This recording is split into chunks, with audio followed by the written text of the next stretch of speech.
جن لوگوں نے یہ نعرہ بلند کیا میرا جسم میری مرضی، انہوں نے عورت کو صرف ایک جسم ہی بنا دیا۔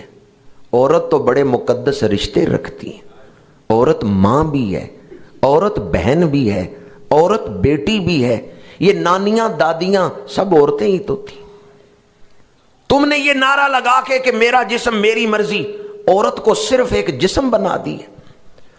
اور عورت کے اندر جو عظمت والے پہلو ہیں یا جو اس کے مراتب ہیں، اس کے درجات ہیں، اس میں جو مقدس رشتے ہیں، ان سب کی نفی کر دی ہے اور عورت کو صرف ایک کھلونا بنا کے پیش کیا ہے۔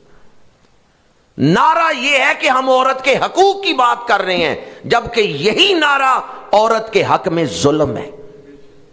میرا جسم میری مرضی، عورت صرف ایک کھلونا ہی تو نہیں، عورت صرف ایک جسم ہی تو نہیں، عورت تو بڑے مقدس رشتے رکھتی۔ کیا کوئی ماں اپنے بیٹے کو یہ کہہ سکتی ہے میرا جسم میری مرضی؟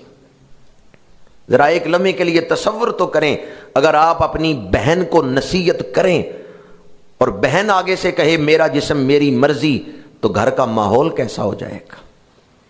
اگر باپ اپنی بیٹی کو نصیحت کرے شرم و حیا اپناؤ، آگے سے بیٹی یہ کہہ دے میرا جسم میری مرضی، تو گھر کا ماحول کیسا بنے گا؟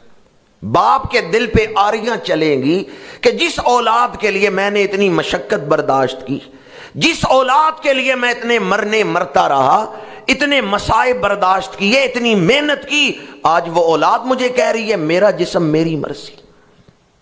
یہ نعرہ معاشرے کو ابتری میں مبتلا کر دے گا، رشتوں کو توڑ دے گا، ان کے تقدس کو ختم کر دے گا۔ میرا جسم میری مرضی۔ خدا را ہوش کے ناخن لیں۔ اسلام نے جو عورت کو عزت دی، کہتے ہیں جی عورتوں کے حقوق کے لیے آواز اٹھا رہے ہیں، تو مجھے بتائیں پاکستان میں عورتوں پہ ظلم کیا ہو رہا ہے؟ وہ مجھے بتائیں کہ پاکستان میں عورتوں پر ظلم کیا ہو رہا ہے؟ وہ کون سا شعبہ ہے جس میں عورتیں ملازمت نہیں کر رہی؟ کیا فوج میں عورتیں نہیں؟ اس وقت 800 ڈاکٹر عورتیں فوج میں ہیں، 2300 نرسیں ہیں، اور وہ جو ڈاکٹر عورتیں ہیں ان میں کئی میجر ہیں، کئی لیفٹیننٹ کرنل ہیں، کئی کرنل ہیں، عورتیں بریگیڈیئر ہیں۔ سکولوں میں بھی عورتیں، ایک تو بچیوں کے سکول ہیں، ان کے علاوہ یہ جو پرائمری سکول بچوں کے ہیں ان میں بھی عورتوں کو تعینات کیا گیا ہے۔ کس شعبے میں عورتیں کام نہیں کر رہی؟ عورتوں پر کون سے دروازے ملازمت کے بند ہیں پاکستان کے اندر؟ کالجوں میں، یونیورسٹیوں میں جا رہی ہیں، اور کون سے حقوق تم لینا چاہتی ہو؟ ان میں جواز یا عدم جواز، اس بحث کو میں نہیں چھیڑ رہا کہ اس کی شرعی نوعیت کیا ہے یا اس میں حدود و قیود کیا ہے، اس کو بھی نہیں چھیڑ رہا۔ میں تو یہ کہہ رہا ہوں پاکستان کا جو تشخص دنیا کے سامنے تم پیش کر رہی ہو وہ یہ کہ پاکستان میں عورت پہ ظلم ہو رہا ہے۔ نہیں، پاکستان میں پاکستانی مرد عورت کا اتنا احترام کرتا ہے، بس بھری ہوئی ہو، کوئی بوڑھی ماں بس میں آ جائے ہم اپنی سیٹ اس کے لیے چھوڑ دیتے ہیں، کہیں لمبی لائن لگی ہوئی ہو عورتیں آ جائیں ہم پہلے ان کو موقع دیتے ہیں۔